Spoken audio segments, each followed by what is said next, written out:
ഇത് മാസ് മോട്ടോഴ്സിൽ നിന്നാണ് Honda unicorn വണ്ടി നമ്മൾ വർക്കിനായിട്ട് ഇടുന്നത്. നമുക്ക് മെയിനായിട്ട് പറഞ്ഞത് എഞ്ചിൻ ഓയിൽ ചെക്ക് ചെയ്യണം, വണ്ടിക്ക് മിസ്സിങ് കംപ്ലയിൻ്റ് ഉണ്ട്, അപ്പോൾ അതൊന്ന് നോക്കണം.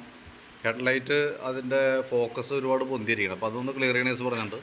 പിന്നെ വിൻഡ് സ്ക്രീന്, അതേപോലെ തന്നെ ഹെഡ്ലൈറ്റ് അസംബ്ലി, അതിൻ്റെ ക്രോം കവർ, അതിൻ്റെയൊക്കെ വില നോക്കിയിട്ട് പറയണേഴ്സ് പറഞ്ഞിട്ടുണ്ട്. ചെയിൻ ചെക്ക് ചെയ്യാൻ പറഞ്ഞിട്ടുണ്ട്, ചെക്കപ്പ് മാത്രം ചെയ്താൽ മതി എന്ന് പറഞ്ഞാണ്. ചെയിൻ നല്ല രീതിയിൽ അടിക്കുന്നുണ്ട്. അപ്പോൾ ഇത്രയാണ് മെയിനായിട്ട് പറഞ്ഞേക്കണ വർക്ക് കേട്ടോ.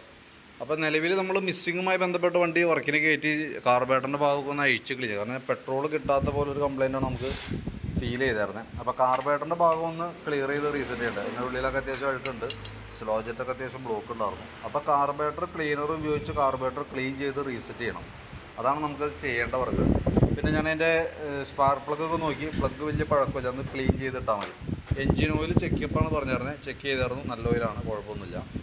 ഈ കാർബേറ്ററിൻ്റെ ഭാഗം നമ്മളിപ്പോൾ ക്ലിയർ ചെയ്ത് റീസെറ്റ് ചെയ്യണം. അപ്പോൾ 100% മിസ്സിങ് കംപ്ലയിൻറ്റ് കാർബേറ്ററിൻ്റെ ആണ് എന്നെനിക്ക് തോന്നണില്ല. കാരണം എന്താ വെച്ചാൽ മിസ്സിങ് കംപ്ലയിൻറ്റ് വരാനായിട്ട് പല റീസണാണ്. ഒന്ന്, പെട്രോളുമായി ബന്ധപ്പെട്ട് പെട്രോൾ കൃത്യമായിട്ട് കിട്ടാതെ എൻജിൻ ഹെഡിനകത്തേക്ക് ആവശ്യത്തിനുള്ള പെട്രോളിൻ്റെ ഫംഗ്ഷൻ കിട്ടാതെ വന്നു കഴിഞ്ഞാൽ മിസ്സിങ് കംപ്ലയിൻറ്റ് കാണിക്കാം. അതേപോലെ തന്നെ എയർ കിട്ടാണ്ട് വന്നാലും കാണിക്കും. എയറിന് എന്തെങ്കിലും പ്രോബ്ലം, എയർ പോകണപ്പോൾ ഫിൽറ്റർ ബ്ലോക്കോ കാര്യങ്ങൾ എന്തെങ്കിലുമൊക്കെ ഉണ്ടെങ്കിൽ അങ്ങനെയും വരാം, മിസ്സിങ് കംപ്ലയിൻറ്റ് വരാം. പിന്നുള്ളൊരു കംപ്ലയിൻറ്റ് ഇലക്ട്രിക്കലായിട്ടാണ്. അതായത് ഈ പെട്രോളും എയറും ചെന്ന് കഴിയുമ്പോൾ അതിനെ കത്തിക്കാനുള്ള ഇഗ്നീഷൻ അതിൻ്റെ ഉള്ളിൽ കിട്ടാം. അപ്പോൾ ഇഗ്നീഷനുമായി ബന്ധപ്പെട്ട് വന്ന കംപ്ലയിൻറ്റും കൊണ്ടും മിസ്സിങ് കംപ്ലയിൻറ്റ് കാണിക്കാം. ഇപ്പം നമ്മൾ നോക്കുന്നത് ഈ കാർബേറ്ററിൻ്റെ പെട്രോളുമായി ബന്ധപ്പെട്ടും എയറുമായി ബന്ധപ്പെട്ട കംപ്ലയിൻറ്റുകളൊക്കെ നമ്മൾ റെഡി ആക്കുന്നുണ്ട്. വീണ്ടും മിസ്സിങ് കംപ്ലയിൻറ്റ് ഉണ്ടെങ്കിൽ ഈ വണ്ടിക്ക് വരാൻ സാധ്യതയുണ്ടെന്ന് പറയാൻ കാരണം, ഇത് നമ്മൾ എഞ്ചിൻ വർക്ക് ചെയ്തിരുന്ന വണ്ടിയാണ്. അപ്പോൾ അന്ന് തന്നെ നമ്മൾ സൂചിപ്പിച്ചിട്ടുണ്ട് അതിൻ്റെ CDI എന്ന് പറഞ്ഞ യൂണിറ്റ് ഇതും ഇരിക്കുന്നത് ഡ്യൂപ്ലിക്കേറ്റാണ്. ഇവിടെ നമ്മൾ നോക്കുമ്പോൾ അറിയാൻ ഇരിക്കുന്ന ഐറ്റം ഡ്യൂപ്ലിക്കേറ്റ് CDI ആണ് അതും ഇരിക്കണേ.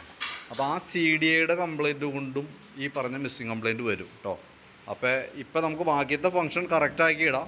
വീണ്ടും റിപ്പീറ്റ് മിസ്സിങ് കംപ്ലയിൻറ്റ് കാണിക്കുകയാണെങ്കിൽ CD യൂണിറ്റ് മാറ്റി വയ്ക്കുക. അതാണ് നമുക്ക് അതുമ്പോൾ ചെയ്യാൻ പറ്റുക.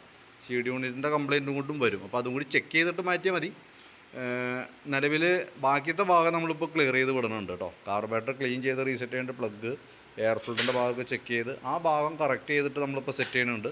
റിപ്പീറ്റ് കംപ്ലയിൻറ്റ് വന്നാൽ CDI ആണ് കംപ്ലയിൻറ്റ് വരാനുള്ള സാധ്യതയുണ്ട്. കാരണം ഡ്യൂപ്ലിക്കേറ്റ് CDI വെക്കുന്ന വണ്ടികൾക്ക് കോമൺ ആയിട്ട് മിസ്സിങ് പ്രശ്നം കാണിക്കാറുണ്ട്. അപ്പോൾ ബാക്കിയത്തെ ഞാൻ ക്ലിയർ ചെയ്തിട്ടേക്കാം. പിന്നെ വരാണെങ്കിൽ CD യൂണിറ്റ് മാറ്റാം. ഏകദേശം ഒരു 2000-2100 അടുത്ത് നമുക്ക് അതിന് ചിലവ് തന്നെ കേസാണ്. അപ്പോൾ അത് നോക്കിയിട്ട് റിപ്പീറ്റ് കാണിക്കണമെങ്കിൽ അത് ചെയ്യേണ്ടി വരും കേട്ടോ. പിന്നെ ചെയിൻ്റെ കംപ്ലയിൻറ്റ്, ചെയിൻ നല്ല രീതിയിൽ ലൂസാണ്. അതായത് ചെയിൻ കവറിൻ്റെ അടിഭാഗത്തേക്കൂടെ ഉരയുന്ന രീതിയിലുള്ള ലൂസാണ്.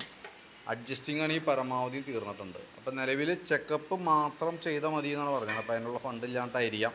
അപ്പോൾ നമ്മളെന്താ ചെയ്യേണ്ടതെന്ന് വെച്ചാൽ അറ്റ്ലീസ്റ്റ് നമുക്ക് അതിൻ്റെ ചെയിൻ ഒരു കണ്ണി എടുത്തിട്ടായാലും നമുക്ക് കയറ്റിയിട്ട് വേണം കറക്റ്റ് ടൈറ്റിങ്ങിൽ നിർത്താൻ പറ്റുള്ളൂ. അപ്പോൾ കട്ട് ചെയ്തിടേണ്ടി വരും കേട്ടോ.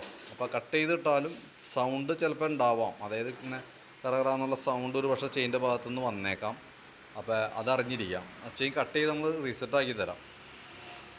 പിന്നുള്ളത് headlight, wind screen, Chrome cover. ഇപ്പോൾ ഹെഡ്ലൈറ്റ് ഓൾറെഡി ഇവിടെ പൊസിഷൻ പൊന്തിയിരിക്കണത് പറഞ്ഞാൽ ഇവിടെ ഡാമേജ് ഉള്ളത്, ഇതിൻ്റെ അടിഭാഗത്ത് സ്ക്രൂ ചെയ്യുന്ന ഭാഗം ഡാമേജ് ഉള്ളതുകൊണ്ടാണ്. അത് നമുക്ക് ഹെഡ്ലൈറ്റിൻ്റെ ഫോക്കസൊക്കെ അഡ്ജസ്റ്റ് ചെയ്യാനായിട്ട് പറ്റും. പക്ഷേ വിൻഡ് സ്ക്രീനും ഈ സ്റ്റീലിൻ്റെയും ഇതും കൂടി വരുമ്പോൾ ഏകദേശം നമുക്ക് വരുന്നത് 1500 താഴെ നമുക്ക് അതിന് മാത്രം ചിലവ് തന്നെയുണ്ട്. ഹെഡ്ലൈറ്റ് അസംബ്ലി, വിൻഡ് സ്ക്രീൻ, ആ ക്രോം കവർ, അത്രയും ചിലവുണ്ട്. 1500 അടുത്ത് നമുക്ക് വില വന്നുണ്ട്. 880-890 അടുത്ത് ഹെഡ്ലൈറ്റ് അസംബ്ലിക്ക് മാത്രം വന്നുണ്ട്. മറ്റേതിനൊക്കെ 300 സംതിങ് അങ്ങനെയൊക്കെ വന്നു കേട്ടോ.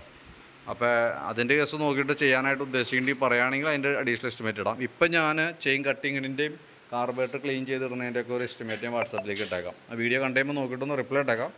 പ്രത്യേകം ശ്രദ്ധിക്കുക, മിസ്സിങ്ങുമായി ബന്ധപ്പെട്ട് CD യൂണിറ്റ് നമുക്കിത് ഇരിക്കുന്നത് ഡ്യൂപ്ലിക്കേറ്റാണ്. അതുകൊണ്ട് അതിൻ്റെ കാരണം കൊണ്ടും കംപ്ലയിൻറ്റ് വന്നേക്കാം. ഇപ്പം നമ്മൾ ചെയ്യുന്നത് പെട്രോള് എയറുമായി ബന്ധപ്പെട്ട എന്തെങ്കിലും പ്രോബ്ലം ഉണ്ടെങ്കിൽ നമുക്ക് സോൾവ് ആയി പോകുള്ളൂ. പ്രത്യക്ഷത്തിൽ പെട്രോൾ കിട്ടാൻ ഒരു ബുദ്ധിമുട്ട് പോലെയാണ് എനിക്ക് ഫീൽ ചെയ്തത്. അതായത് പെട്രോൾ നമുക്ക് അതിൻ്റെ ടാപ്പിൻ്റെ അവിടെ തുടങ്ങി നമ്മൾ ക്ലിയർ ചെയ്തിട്ടേക്കാം, വേറെ പ്രോബ്ലം ഇല്ലാത്ത രീതിയിലേക്ക് സെറ്റ് ആക്കിയിട്ടേക്കാം കേട്ടോ. അപ്പോൾ നോക്കിയിട്ടൊന്ന് റിപ്ലൈ ഇട്ടേക്കാം. ഡീറ്റെയിൽസ് ഞാൻ വാട്സാപ്പിലേക്ക് സെൻഡ് ചെയ്തിട്ടേക്കാം. ഹെഡ്ലൈറ്റ്, വിൻഡ് സ്ക്രീനൊക്കെ മാറ്റാനായിട്ട് ഉദ്ദേശിക്കുന്നുണ്ടെങ്കിൽ വാട്സാപ്പിൽ തന്നെ ഒന്ന് പറയാം. അപ്പോൾ അതനുസരിച്ച് അതും കൂടി ഉൾപ്പെടുത്തിയിട്ടുള്ള എസ്റ്റിമേറ്റ് അറേഞ്ച് ചെയ്തിട്ട് ഡീറ്റെയിൽസ് ഞാൻ വീണ്ടും അതിനകത്ത് സെൻഡ് ചെയ്യാം. അപ്പോൾ വീഡിയോ കണ്ടു കഴിയുമ്പോൾ നോക്കിയിട്ട് എന്തെങ്കിലും ഒന്ന് റിപ്ലൈ ചെയ്യണം. അതനുസരിച്ചിട്ട് നമുക്ക് വർക്ക് കംപ്ലീറ്റ് ചെയ്യണം കേട്ടോ. ഏകദേശം ഒരു 5 മണിയൊക്കെ ആവും വർക്ക് തീരുമ്പോഴത്തേക്കും. വർക്ക് കംപ്ലീറ്റ് ആയിക്കുമ്പോൾ കോൺടാക്ട് ചെയ്തോളാം കേട്ടോ. അതിനകത്ത് ചെയിൻ കട്ട് ചെയ്താണ് നമ്മൾ ഉദ്ദേശിക്കുന്നത്, കട്ട് ചെയ്തിട്ടാണ് ഇടുന്നത് കേട്ടോ.